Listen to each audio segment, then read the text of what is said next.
Welcome to the post show where we have our superlative awards, games that we want to talk about that didn't make top or bottom five, for better or for worse. Best hair, most likely to be successful, the usual. Most likely to go to jail, most likely to get a job via nepotism. Right. We've got all the best superlatives, but if you haven't seen our top and bottom five, go check that out. Without further ado, we're going to get into the biggest surprise of the year. Mine was Skyward Sword. I feel like we talked a lot of shit about this game for a long time, having never played it. Because of the Ego Raptor video, particularly, bomb bullying. Just like that whole rant, like fuck you, Skyward Sword. You made fun.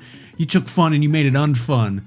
Why don't you go douse for a better, like all of it. Like that whole video, that's the video we bonded over, I feel like, when we started to become friends.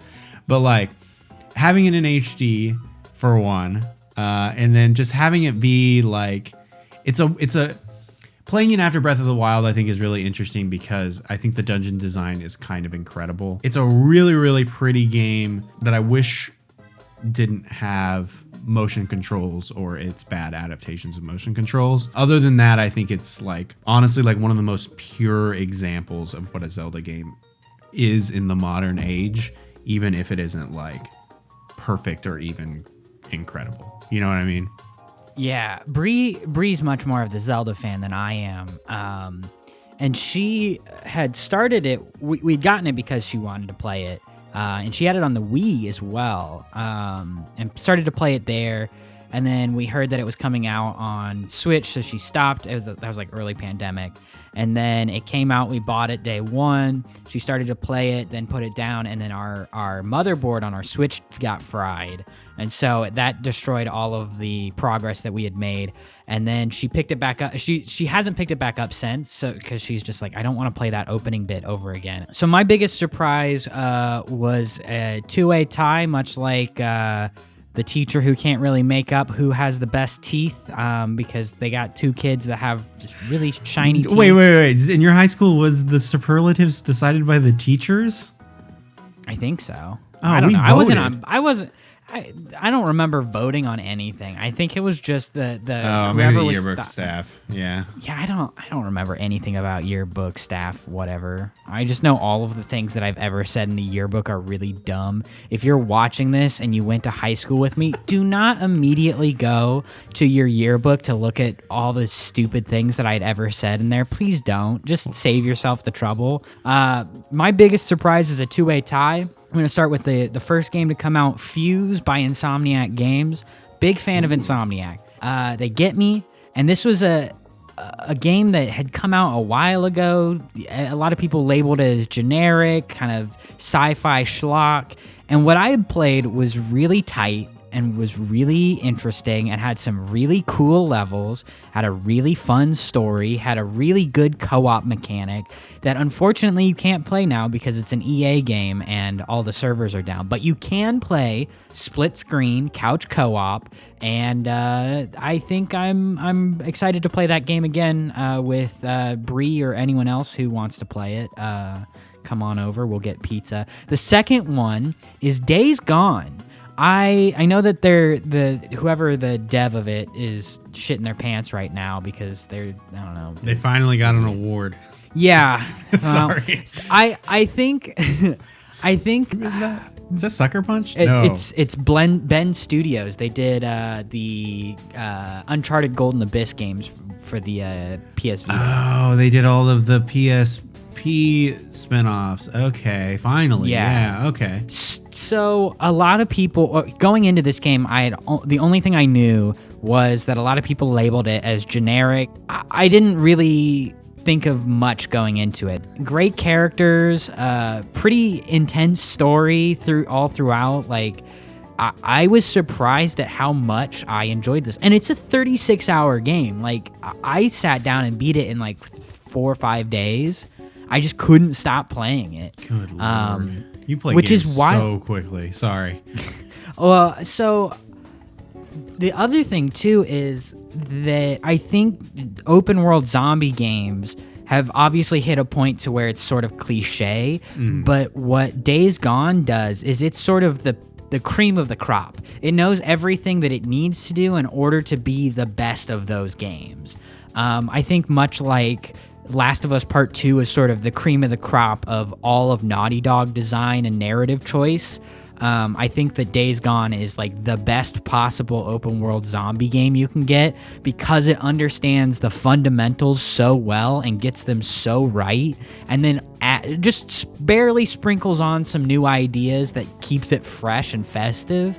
That, you know, when you get to the 24 hour mark where you're like, okay, I'm about done with this game, and then they open up a whole new side of the map, you're like, oh, sick. I'm excited. Not, oh, fuck, there's more game to play. Like, so I kind of have two questions with this one then for you. Is, first off, would you say that you have open world fatigue? Because I have open world fatigue like really bad. Yeah, a bit, but like, you know, I sat down and finished The Division, so like, am I really fatigued, or...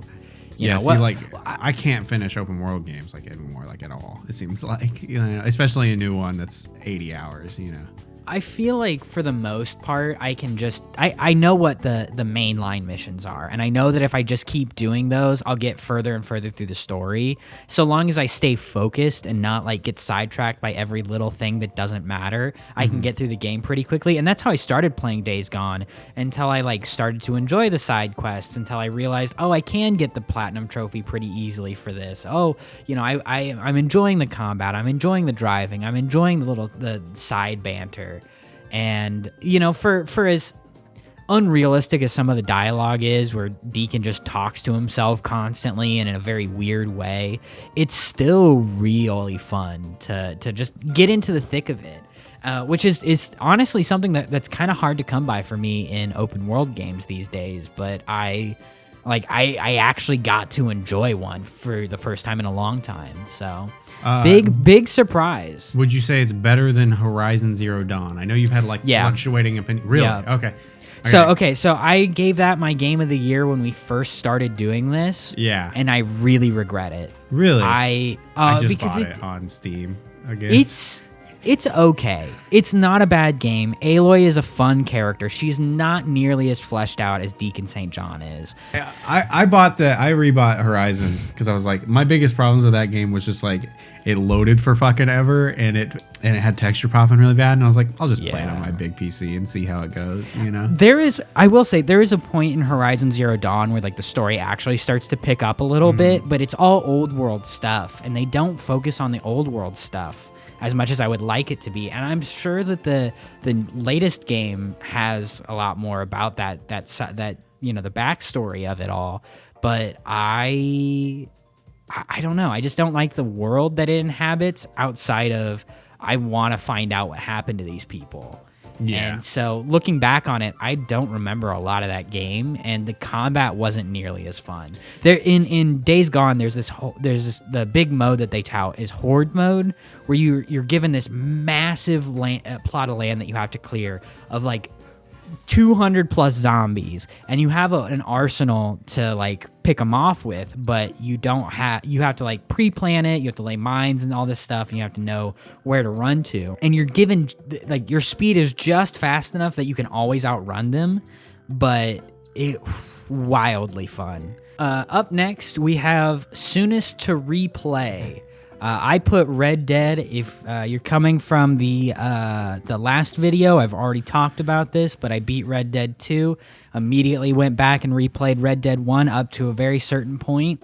If you've not listened to the spoiler part, then play those games and then listen to the spoiler part. Come back. Give it a comfortable 60 hours and see how you feel. Yeah, come back and listen to our podcast after playing 60 hours of some of the best video games, and then hear my very obvious opinion. Yeah, exactly. Yeah. I feel like every year they're like, you know what? This objectively good game is solid. Objectively good. Yeah, and, you know, it's like, who knew people were right? Like, yeah. My soonest to replay is Scarface. It's for a couple reasons. For one, I'm working on a project about radical entertainment, and I have to get capture footage for it, and I'm actually really dreading it because it's a nightmare to emulate. But also, I think that game's really good, and I think it's a really strong, like, Grand Theft Auto clone in an era full of Grand Theft Auto clones. I think it's maybe one of the best. And it has this really cool, like, skill-based mini games for like speech checks that I found really addicting when I played it. And so I think that'll be the one that I return to like continuously from that episode. More so than like Hit and Run and Road Rage and stuff like that. Just because I think it's a really weird game with some really hilariously bad dialogue, just with a fun main gameplay loop.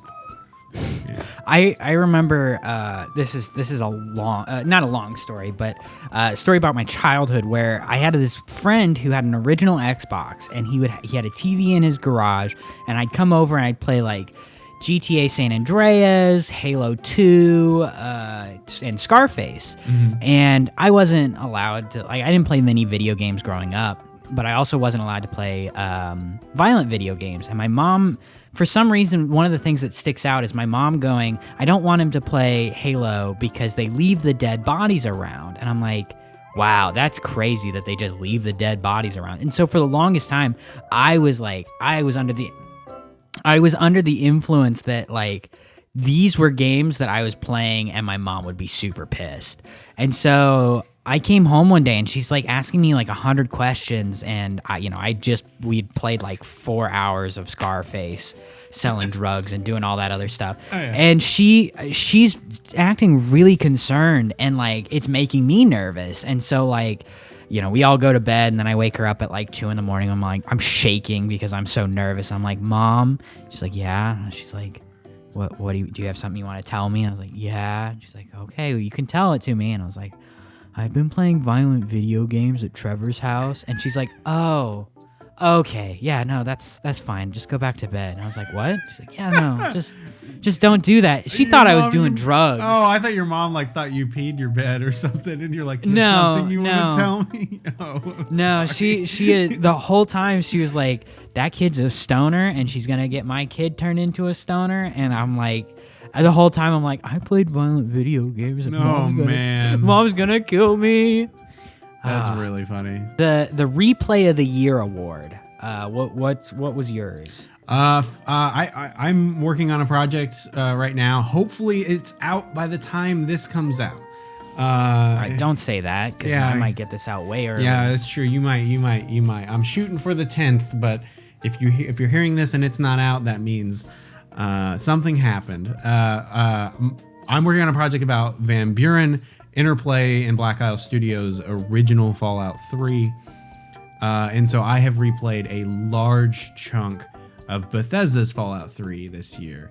It's one that I have replayed maybe twice, which compared to like over 10 times I've played through Fallout New Vegas is kind of, a surprise. And this is like the first time I've done it in earnest after watching H-Bomber Guy's Fallout 3 is garbage and here's why video. And so I feel like a lot of it has been like clouded of like, is this game good? Is this game not good? And I know a lot of people, who are kind of much more traditional CRPG players who are like also against it. And I'm trying to like kind of be a lot more comfortable that Bethesda's probably my favorite game studio when it comes to these games. Like, I really enjoy Fallout 3. I enjoy Fallout 4. I think that they're a studio that makes good games. I think make good games because a lot of my tastes were forged in this, because this was one of the first RPGs I ever played, and getting the chance to revisit it has been very good. Even if it, it's like one of those things where it's like, yeah, I guess it does have problems, but it is really fun just to play. You know what I mean? And it really did change a lot of things about gaming, and it really did, impact my tastes going forward. And I think that it's been there wasn't really anything like it when it came out. Yeah, too. I was gonna say, with the exception of the Elder Scrolls stuff, like, it was like being before Skyrim in a time. It was like, like a first-person shooter RPG like that wasn't an immersive sim, that wasn't BioShock. It was just kind of, unprecedented. It was so huge. And it was just like, like playing it now, like it feels kind of quaint, but like you kind of know how it ticks, but like I think that it's just it's a good fun game, and like I don't know, like we'll talk a little bit about my most anticipated for next year, but like I kind of cementing like my opinion that despite all of the controversy, despite all of this stuff, like Bethesda is still pretty damn good at making a game that feels good to play, and there's nothing really wrong with that. I would say mine was Tony Hawk's Underground 2. I played through all of the non-pro skater Tony Hawk games this year for the first time. And so I was like, oh, well, I remember loving Underground 2. And I'm doing this for a video, obviously, because we don't play video games for just the sake of playing video games much anymore. Right.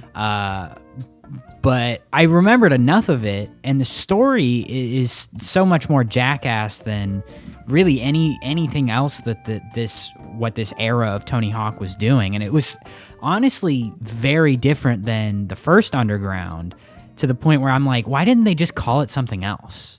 Like, this could have just been like Tony Hawk's World Tour or something like that. Like, to continue the Underground name seems almost weird because it's not really underground. Like, these are some of the biggest pros, and they're doing Jackass style stunts, and it's like ending up on the news. And like, I get that this is like not a pre-internet age, but an internet age that's not used in the same way, where like people are posting these gnarly Jackass clips. So it's, I don't know, it was fun because I remembered a lot of it, and like you can breeze through like the first 3 levels and out of only 6 levels, which, it's weird. I will say, in comparison to Underground 1, it lacks a lot of the genuine like love for the sport, because it's just like pro skaters dicking it around and having a good time, and it's not like about skateboarding. Whereas pretty much everything else in this era of like Underground, American Wasteland, Proving Ground, Project 8 is all about skateboarding. Like, this almost feels like skateboarding is an afterthought, and it's just more like Jackass the game, but better. I was gonna say, I feel like this one is strong too, because I remember there being like a Jesse James playable character, and like a whole bunch of like cameo kind of characters, and I was like, Ryan Sheckler. Yeah, and I can't think of why, because there's a Jackass video game too, which I know is controversial in its own right, but yeah, I was gonna say the appeal of Underground 1 is kind of like Never Stop's other game, Guitar Hero, where it's like you're kind of starting from the bottom and working your way up to harder and harder songs and bigger venues.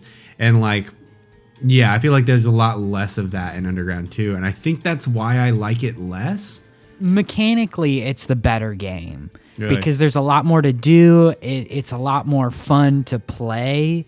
But yeah, the heart of the narrative is just not there in the same way. It's all fun, or it's all bangers, no slow songs kind of deal. Yeah. Where there's no real big emotional punch, which is fine because it's all fun pulp almost. And I think it's extra weird to play this now in a day and age where like Bam is a far more conflicting character to like talk about.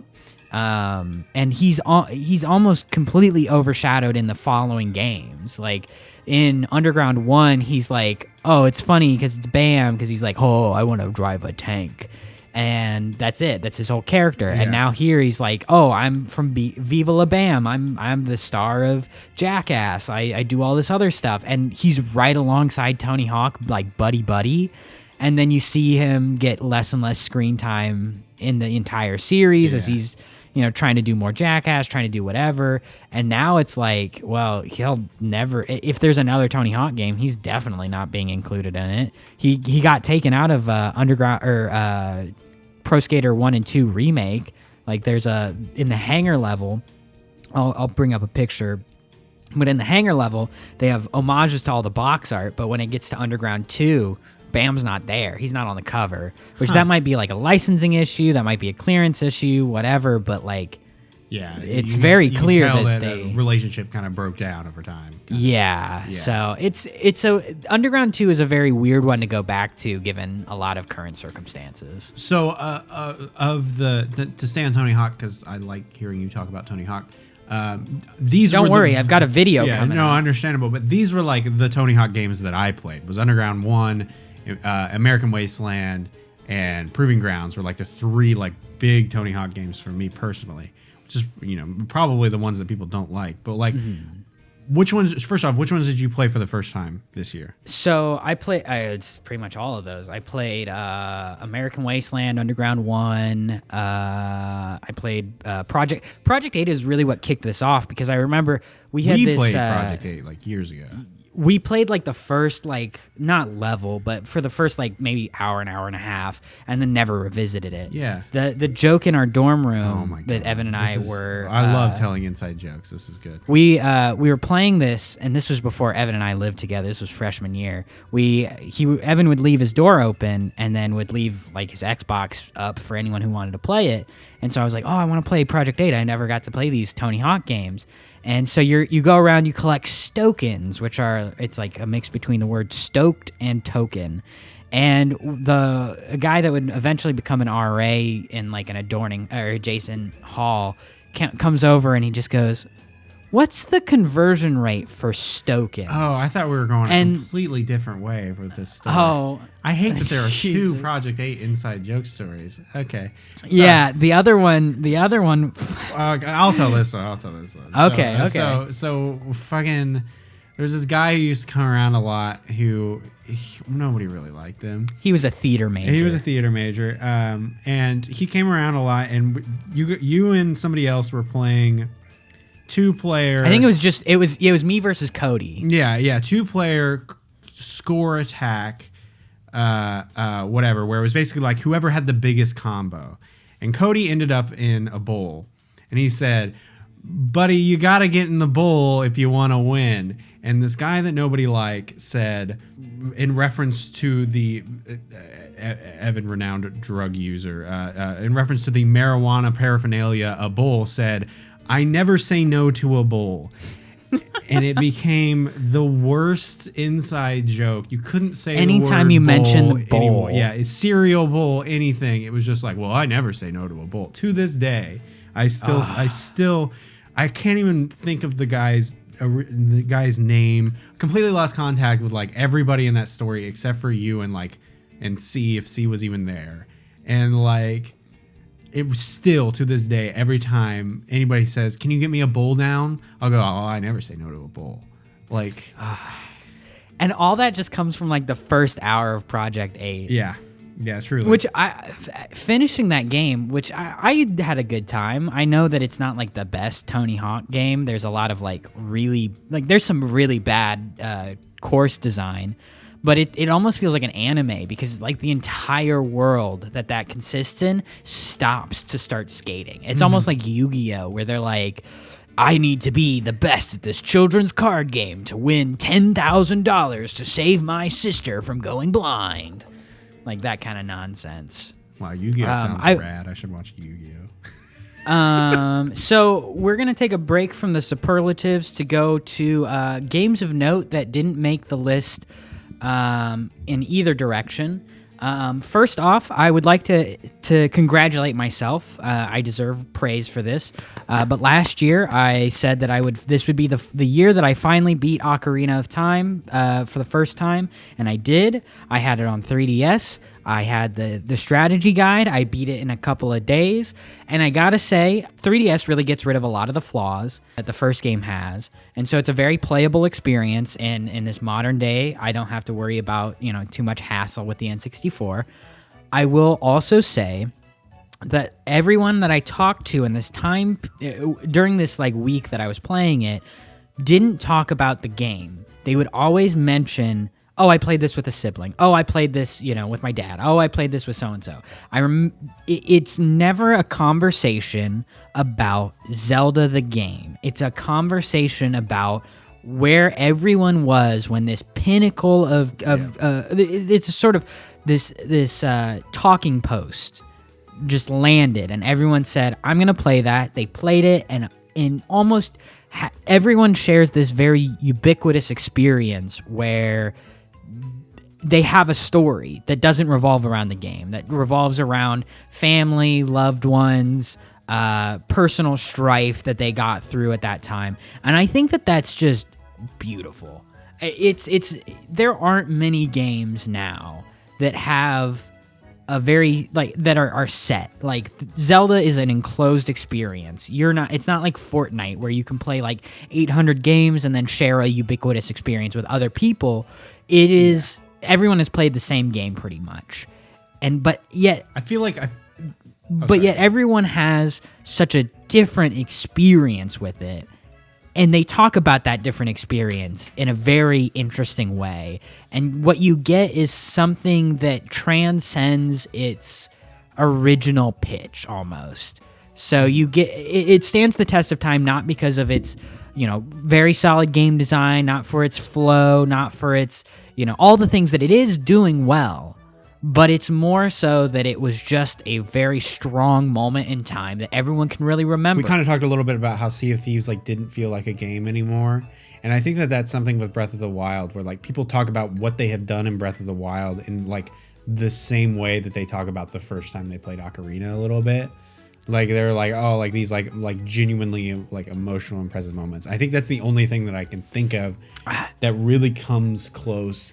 But that's still talking about the game. Like Zelda, the conversation about Ocarina of Time is almost never focused on the game. At least when I talk, the handful of people that I've talked to, and I'm sure if I did a big research study, I could find even more people. I think it's interesting, because you say that, and I go, oh, that's not true. And then I go, oh, the first thing that comes to mind is playing it in my parents' computer room with my brother after he bought it used at GameStop. And I can vividly remember the day and everything like that. And then I can remember being an adult and playing the GameCube version on the Wii with him over Thanksgiving break, or introducing it to Lauren when we first started dating, and all of this stuff where it's just I don't really think about the game is good, but it's interesting that you don't really.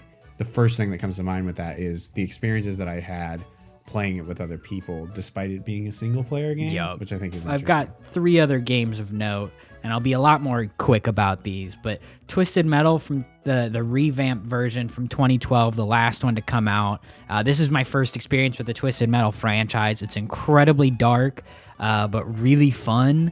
Wildly fun to the point where I'm surprised that Sony hasn't revamped this IP. I don't know. It's just some of the most interesting boss fights, some of the most difficult challenges that I've ever faced in a video game, and it doesn't overstay its welcome. I'm a little sad that I never got to play the multiplayer. I think that would have been a lot of fun. Next is Cameo Elements of Power, one of the later Rare games before they, started focusing fully on Sea of Thieves. And this one's been in my backlog for quite a while. And I was going to say, I was surprised when you said that you hadn't played this. It's fun. It's I like the world. I like the ideas. The last couple of levels aren't so well done, but it's just that vibrant feeling that you kind of want from a Rare game. And for so many people, I guess now Banjo-Kazooie Nuts and Bolts is starting to get its praise sung, but I feel like this one definitely needs to be revisited by a lot of folks, because I think they'll discover that it's a good time. It's a surprisingly good time. And then last is MotorStorm Apocalypse. I played the first MotorStorm for the PS3 episode, the PS3 launch year episode, and then I for some reason Pacific Rift is really hard to find, and Apocalypse is also hard to find. So I shelled out for a copy of Apocalypse. Ended up beating it in 2 days. It just the fastest paced racing mixed with immediate restarts so that you can get right back into the action at speed. A single mistake is not going to set you behind 8 places. The forgiveness is really nice, and you're going 200 miles a minute, and it's just all action, no breaks. I love the little story that's included. The art style's interesting. It's a big departure from what the series started as, but not big in the way that it changes the driving. It's still just as fast as ever before, but there's just new mechanics, especially with the idea that you can cool your engine down by throttling up to a jump and then letting go of the engine, and then it cools off that way, or going across a puddle, or I don't know, just the way that you manage your turbo in that game is really, really clever. Yeah, those 4 games were just a blast to play, and sad that I can't give them more awards than that. Whatever did really happen to Twisted Metal? Nothing. He says as he types it into his ideas list. My honorable mention is I got two. One of them, just really quick, is Black. I finished it up for the Criterion video. I'd never really done it. Really good game, really pretty, but I like to talk a lot of shit about it. But, hold on. I know. Well, we definitely told this story about how I talked it up, and then you booted it up, and you were like, "This is bad," and I was like, "It's still pretty good." I'm sure I wouldn't talk as much shit good. these days about it because. Yeah, I think that you had better taste back then. I think that's probably what That's it is. weirdly true. I hate to admit that. Yeah, that game's a pain in the ass to emulate, though. That's like the biggest problem that I had with it. And you can kind of look, if you look in the Criterion video, here's a little inside baseball. Sometimes the skybox isn't there, but it's just because it wouldn't load in. And I can't figure out why. But my main honorable mention would be Warhammer Space Marine. Warhammer 40k Space Marine, the first one, which I played kind of on a whim a little bit. I've kind of tangentially started playing Warhammer video games. And I think a big thing for it is just that they kind of feel like what Star Wars games were like 15 years ago, where it's just like another studio doing something that probably isn't extremely good. When it's good, it's really good. But most of the time, it's just pretty all right. And it's kind of interesting to see a franchise just like be willing to try a bunch of dumb stuff. And this is the one that I actually finished. I started Mechanicus and another one I can't think of, but this was the one that I finished. And it's a good kind of God of War style hack and slash that's real loud, real dumb, and they say lieutenant the British way, and that was the first time I'd ever heard anybody say lieutenant. And it kind of threw me for a loop, but I really liked it. I thought it was a lot of fun. I don't think I've ever heard that either. Yeah, like right after they did that, they said it that way in Andor, and I was like, wait, what the fuck? Is this actually the way people say lieutenant in other countries? I think it might be the British way. Huh. Well, these are our most disappointing games of the year. First, Dying Light. This is what Dead Island wanted to be, very clearly. It's one of the most boring stories, and somehow having Troy Baker be like the white savior to this like very clearly not white group of people is a little jarring to listen to, again, because he's not a likable character either, and they get rid of any character that's at all cool. I think mechanically it's a fun game, like, don't get me wrong. And I'm sure they might have done something different for Dying Light 2, but I'm not gonna. I disliked this game enough to not want to play that. And then following that is a game that's really good, that I really enjoyed, but I'm disappointed because the multiplayer is down and I will never get to experience that, and that's Starhawk. If you're following the PS3 online emulation scene, then you know that Warhawk, the predecessor to this game, has a bunch of different ways you can play online with people still. And that's a cool project that I would like to see happen for Starhawk. There's so much to do, and it's so fun, but the campaign itself is so short that I am just left wanting more. Like, there's not enough content for me to really be fully satisfied.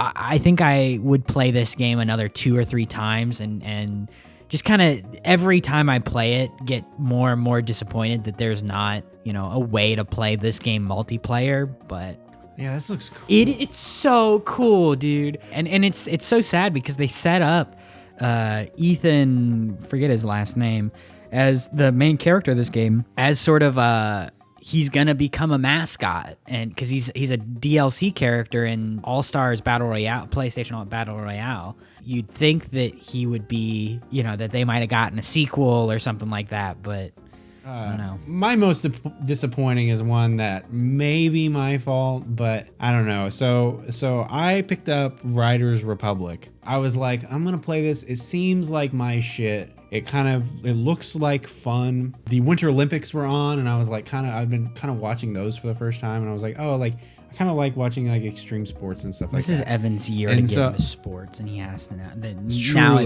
Truly, yeah. So I downloaded it. I played the tutorial.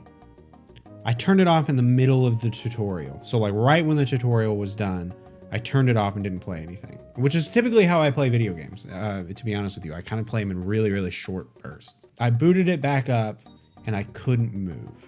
And none of the sticks would move anything. And I had a whole Twitter debacle with Ubisoft support trying to get this. I can't delete the game. It is like the worst case scenario of the games as a service model because I can't reset it. They won't let me reset it. I'm just stuck. And I'm just like, well, fuck. I really liked what I played of it, and they're just like, well, I guess you'll just have to wait and see if an update fixes it, and it never did. And I've downloaded it. I meant to download it one more time to see, but I downloaded it again like 6 months later because this was right around my birthday, so in like early February. I would download it like 6 months later, and it was still had the same problem. And I was like, I got really excited because all of the menus were different, but this one problem didn't happen. And every time you boot it up, the same thing happens where the accessibility voice goes, press X to start. And it plays Beck's Colors, which is a really good song. And I just wouldn't get to play the game. Yeah. Moving on from disappointment to anticipation, what are you looking forward to coming out in 2023? That will most likely come out. You'll take 4 or 5 months to get to it, and then you'll get to it and be like, "Wow, this is better than whatever Reddit's saying." So there are a couple stuff that's coming to Game Pass, like Redfall from Arcane and Atomic Heart. But I think the biggest one right now is Starfield. We kind of talked about this a little bit, but like I never really had that like fall from grace with Bethesda too much. You know, I like Fallout 76. I think Fallout 4 is pretty good. I have kind of reevaluated my opinion of Fallout 3 to enjoy it. And I think the thing about Starfield like that most appeals to me is that this is the first time in 20 years at least that Bethesda has made an original IP since Elder Scrolls, since Fallout isn't theirs. So I'm really curious just to see how they build a world and like how they do their version of an RPG so long after Fallout 4, so long after Skyrim, and just like and do it in their own world. And I feel like there's like this, for me at least, like there's a little bit of like hovering anticipation of like, will this be good? Will this be an RPG? Like what is Starfield? And seeing it so close to release now has only like kind of furthered that. That makes sense. I've definitely heard a lot of people talking about it, and I'm interested. But I don't know. It might be burnout from the open world genre, but I'm really waiting on it. If it comes out and it's good, I'm excited to play it. If it's not, then it's another game that I probably will get to eventually and be like, this is not bad. I would say out of curiosity, I'm excited to see. A quick editor's note. I initially said Dead Island 2 and Wolf Among Us 2, but then Payday 3 just got announced as we were filming this, so obviously it's Payday 3. That's my most anticipated game of the year. Whatever I say after this doesn't really matter because it's going to be nice to get back into Payday again. Isn't that right? Okay, back to the show.